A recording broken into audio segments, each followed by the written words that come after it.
Now coming to the VBT, valence bond theory, we will see how the complex formation takes place. This is a sure short question which I am going to do. I am going to do it on the board. It's a sure short question. This type of question, I don't say this exactly this particular diagram it may come, but this sort of question you will be getting it surely in your exams. Got it? In your board exams or in your any other competitive exams, it will be coming.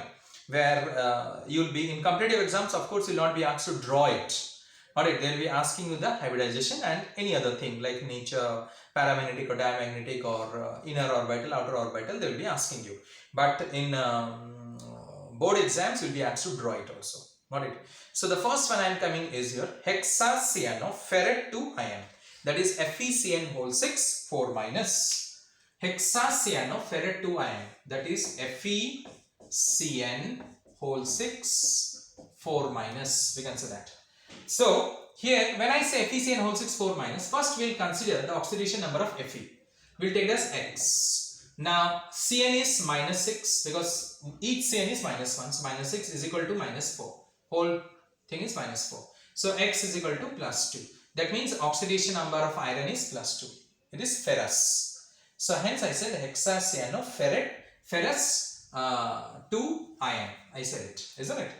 FeCN whole 6 4 minus. So that is hexacyanoferrate 2 ion. 2 means your oxidation number 2, that is Roman number 2. You know that you have already studied the writing of IUPAC name, we can say that. So first we will write the electronic configuration of Fe. So Fe atomic number is 26, you know that. 1s2, 2s2, 2p6, 3s2, 3p6 and 4s2 and 3d6. Count it. 6 4 10 to 12, 6 18 to 20 26. Got it? Now you can see it is having, that is 4s outermost. 4s is the outermost shell, the outermost electron. Got it? And 3d6. 3d6 here 1 2 3 4 5. I said you that it will be filled according to Hund's rule. So it is being filled according to Hund's rule. Then sixth one is this.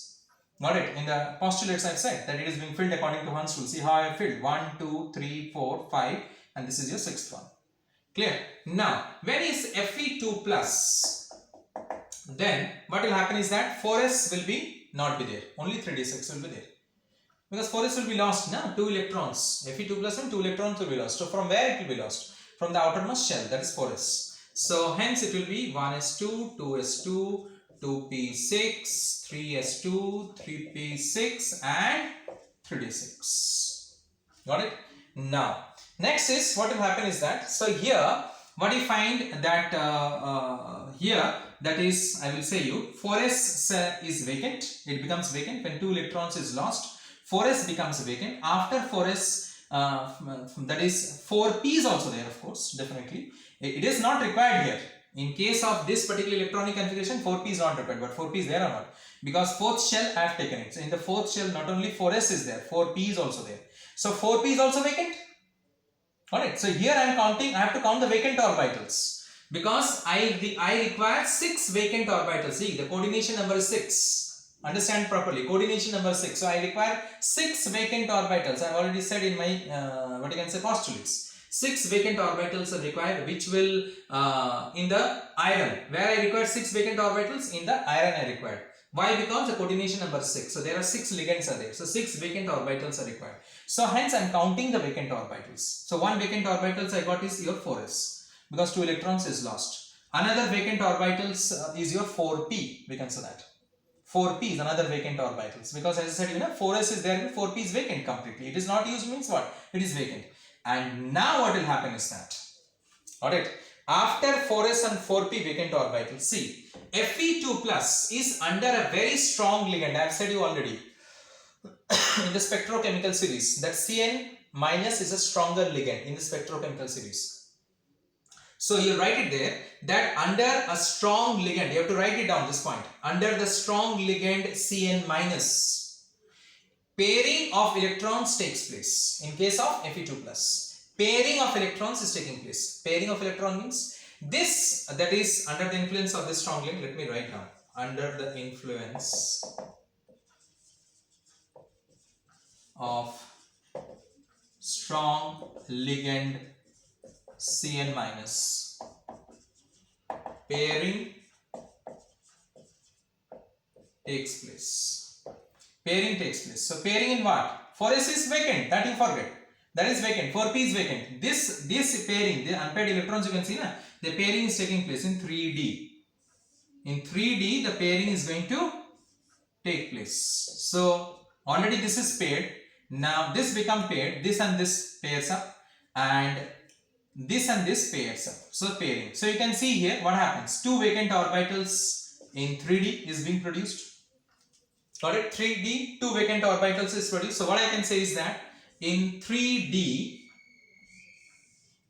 that is two vacant orbitals is there. Two vacant orbitals in 3d, you can see. One vacant orbitals in 4s. Got it? And what you find is that in 4p, three vacant orbitals is there. Got it? This is two vacant orbitals in 3d. This is one vacant orbitals in 4s. This is three vacant orbitals in 4p. Because what I said you, after the loss of two electrons from 4s, after the loss of two electrons from 4s, what you find is that 4s becomes empty, vacant. So there, this Cn will donate electrons to this central metal atom. Because 4s is for what? For Fe2 plus, na? Alright. So hence, see here, first we are getting 3d, then after that we are getting 4s, then after that 4p. Alright, first is 3d, then 4s and 4p. You may say, sir, 3d is after that. Okay, but according to the arrangement of this particular, that is cells, first is your first shell, you can see, then second shell, then third shell, then fourth shell will come. Na? So hence first is third shell, then fourth shell. So accordingly I have done it. Now this is written according to the Aufbau's principle. In the increasing order of energy I have written the electronic configuration. But in a shell, when the arrangement is there, what is that? The first shell, then second shell, then third shell. So first shell, this is second shell, then 3s, 3, 2, 3p, then 3d, then 4s will come. Na? Got it? So hence first 3d, then 4s, then 4p. Got it? Make everything clear. Now, under the influence of the strong ligand Cn minus, the pairing is taking place. So the pairing took place and two vacant orbitals, we got it in 3d. Now what will happen is that Cn is going to donate electrons to this particular vacant orbital. See, here 2 electron comes, here 2 electrons, here 2 electrons, here 2 electrons, here 2 electrons, and here 2 electrons. This is Cn minus, this is Cn minus, this is Cn minus, this is Cn minus, this is Cn minus, this is Cn minus. 1, 2, 3, 4, 5, 6. We can say that. 3, 3, 6. So what is the type of hybridization we got it? 2D, D2, 1S, S, and how many P? 3P. So D2, sp3 hybridization. Alright, you can see here 2D subshells is participating, 1S subshell is participating, and 3P subshell is participating. So D2, sp3 hybridization, so to say, is being taken place. Alright, in this way we find the type of hybridization, because you can see 6 Cn minus gives electrons, donates electrons to the central atom, to the vacant orbitals of the central atom. Got it? Now, as 6 ligands are involved, what is the shape of this particular complex? It will be octahedral complex. 6 ligands are involved. I'll said you already, octahedral. Got it? D2sp3 is octahedral. We can say that. Now, it is an inner orbital or outer orbital. See here, very clearly, inner orbital. Because what I said, 3D. What is the highest principal quantum number is 4. So, n minus 1d, isn't it? N minus 1. Here, n is what? 4. 4 here. Highest principal quantum number. So, n minus 1 is what? 3d. So, 3d subshell is participating first. So, n minus 1d is participating. So, if n minus 1d is participating, then it is an inner orbital or outer orbital complex? Inner orbital complex. Or it's a low spin complex, inner orbital complex. Now, here you can see that all the ligands are paired. So, it is paramagnetic or diamagnetic? It is diamagnetic in nature. No unpaired electrons is there. So, it is diamagnetic in nature. We can say that. Clear? So, in this way, it is a diamagnetic complex, octahedral complex, and it is a low spin complex or inner orbital complex. We can say that. If you want to see that how I am drawing it, so see here, it is, that is 6 ligands I will be drawing it. Here Cn, here Cn, this is octahedral. A small one, I don't have the space, Cn minus, this is Cn, this is Cn, and this is another Cn. So FeCn whole 6, 4 minus, we can say that. Fe, this is 1, 2, 3, 4, 5, 6 Cn. Got it? 4 minus. It is octahedral in nature, so to say. Clear? So this I have done it one more I will do it. So in this way you have to draw the diagram for the VBT. For any particular complex will be given to you. The way I have started, in this way you will start, and in this way you will write it down. Got it? The complex, the diagram you have to draw, and in this way also you have to find it out whether it is low spin or high spin or octahedral or whatever it is. You have to find it out in this particular manner, so to say. Now let me draw it for one neutral complex. Let me draw it for neutral complex. So let me draw it for nickel carbonyl, that is NiCO whole 4. So the name is tetracarbonyl nickel 0, isn't it? Tetracarbonyl nickel 0. Why 0? Oxidation number is 0. So now CO is a very strong ligand. Right from the beginning I am saying, if you see the spectrochemical series, at the last we are having CO. At the last we are getting CO. Now nickel, you know the atomic number is 28. The nickel is. So first I will write the electronic configuration of nickel, that is 1s2, 2s2, 2p6, 3s2, 3p6, 4s2, then 3d8, we can say that. So 6 for 10 to 12, 6, 18 to 20, 28. Alright, now here there will be no loss or gain of electrons, mind it. Here we will not see that whether the electron is loses or gaining, because here the charge is 0. So no loss or gain is going to take place. Like in the previous I have done it now, that Fe2 plus. How did I got Fe2 plus? You have seen it here. Now if I calculate the oxidation number, it will be 0. Let us take. This is X. Carbon monoxide is a neutral ligand. So X plus 0. Whole thing is equal to, any charge is there? No. Is equal to 0. The X is what? 0. So the oxidation number of nickel here is 0. For that reason I said you the name tetracarbonyl nickel 0. The oxidation number is 0. So hence here what you will find is that nickel is nickel atom is under a very strong ligand. It comes under a very strong ligand. So here also let me draw it. That is 4s2, you can see that, and 3d8. 3d8. 1, 2, 3, 4, 5, 6, 7, 8. So it is 4s2, 3d8. We got it in this particular manner. Got it? Now, next is what you find is that is here basically I said you in the previous example also that practically the electrons are arranged according to the number of shells. This is your first shell, this is your second shell, this 3 is your third shell, this is your fourth shell. So first this and this, then after that this comes. But this I have written it according to the of Bow's principle, that all you know it. So what will happen is that here one electron from 4s comes here, one electron from 4s comes here, and the pairing takes place first. So 4s becomes vacant.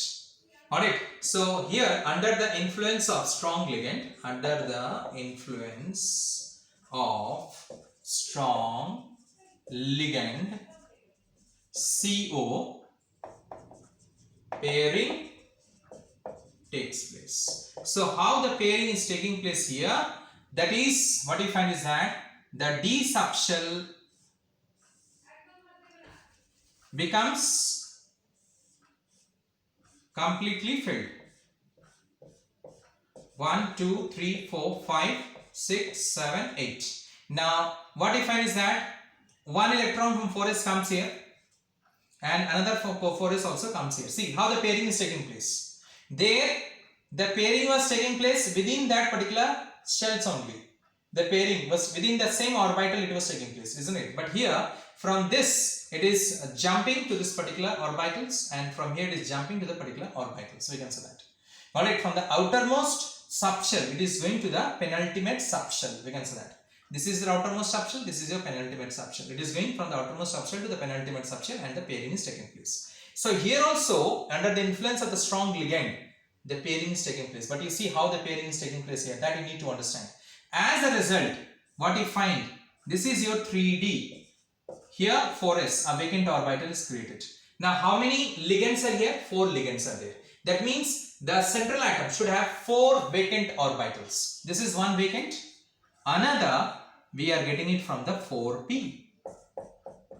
another 3 we are getting from the 4p. This is 1 vacant, this is a 3 vacant orbitals. So total 4 vacant orbitals, we got it. Alright, this is what you need to understand here, that how to create the vacant orbitals. Got it? Then only the ligands will donate the lone pair of electrons to the central metal atom. Got it? So the vacant orbitals is created, 4s 4p. Now what will happen is that this 4s and 3 will undergo the bond formation. Got it? The coordinate bond formation. So here 2 electrons, here 2 electrons, here 2 electrons, and here 2 electrons. This is one CO, this is another CO, another CO, this is another CO. In this way you can find 3 CO. That means here the type of hybridization is 1s subshell and 3p subshell. 1, 2, 3, 3p subshell. So sp3 hybridization is taking place. Alright?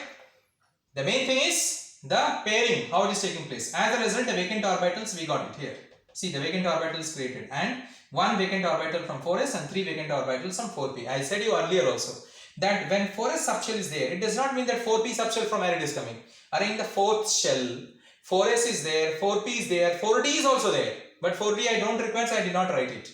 Here I required 4p. Why I required 4p? I said you that there are 4 vacant orbitals is required here. Because there are 4 ligands, the coordination number is 4. So the central atom requires 4 vacant orbitals. So 1 vacant orbitals is created by the, what you can say, the pairing of electrons, and 3 vacant orbitals which are already present in the 4p subshell. It is unused. It is already present. Here I am not writing. Here I am not writing does not mean it is not there. Of course it is there. Because I am using the 4th shell means definitely it is there. As I said you, 4d is also there. But I have not used it. Still that is vacant. Got it? It is not used here. Hence it is vacant still. So I don't want, I have not written. Here I want 4. I got it. 1, 2, 3, 4. Finished. So sp3 hybridization it is. So sp3 is what? Tetrahedral in shape. It is a diamagnetic in nature. We can say that. It is, don't say inner orbital or outer orbital. No. Why? Because d subshell is not involved here. So if d subshell is involved, then only I can say inner d or outer d. Here no d subshell is involved. So there is no question of any inner or outer orbital complex. The shape I can say you, that is Ni,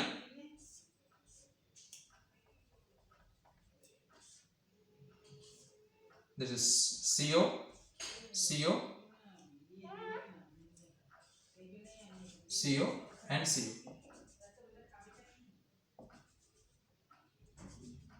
Alright, so you can see it is a tetrahedral complex. I have done it. It's a tetrahedral. Let me draw this one a little bit. Still, yeah, this is better. This is CO. Cobalt. This is not cobalt, sorry, carbon monoxide.